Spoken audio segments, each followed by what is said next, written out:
তোমরা তা জানো না, তবে আল্লাহর পক্ষ থেকে তাদেরকে রিজিক দেওয়া হয়। বলুন সুবহানাল্লাহ।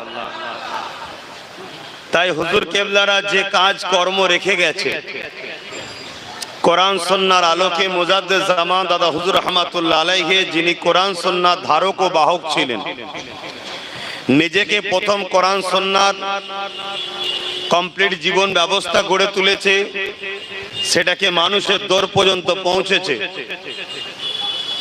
তিনার 5 আওলাদ এই কর্মসূচি তিনার উপযুক্ত উত্তরসূরি হিসাবে করেছেন।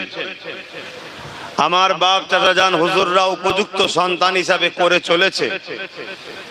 আমি তিনাদেরই একজন উত্তরসূরি হিসাবে বাংলার হাজারো ভালোবাসার যুব সমাজ এবং বিশেষ করে পূর্ব ভারতে দাদা হুজুর রহমাতুল্লাহ আলাইহির বাগানের উজ্জ্বল একটা